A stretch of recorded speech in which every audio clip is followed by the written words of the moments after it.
Changing topics now, there is a good chance that your local supermarket or pharmacy is part of the SuperValu family. The company operates 1,200 stores under more than a dozen brands nationwide, and earlier this week, the company reported first quarter earnings. It beat on the top line while coming in just slightly under on the bottom line. And joining me now to talk about earnings is George Herkert, CEO and president of SuperValu. George, good to see you. Thanks for joining us. You're joining us live from Minneapolis, Minnesota. You had a good quarter. Let me ask you, though, analysts sort of tough on the stock, zero buys at the moment. What do you think they're missing? Well, you know, I think we're really getting traction, Lisa, on our turnaround plan.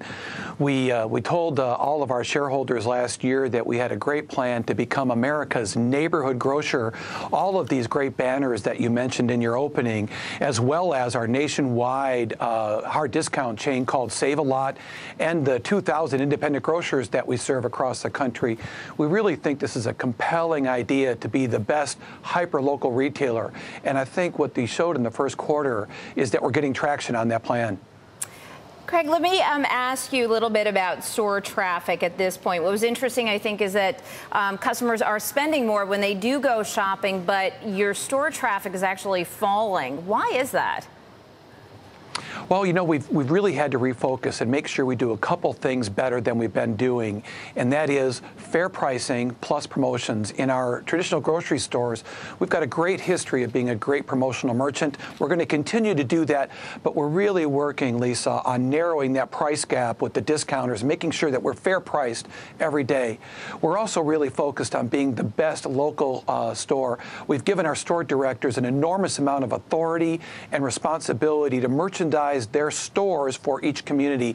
And the good news is, while our ID sales were still down, they're improving from where we were last year, where we were last quarter. And even as we are now about 5 weeks into the second quarter, they continue to improve across the country.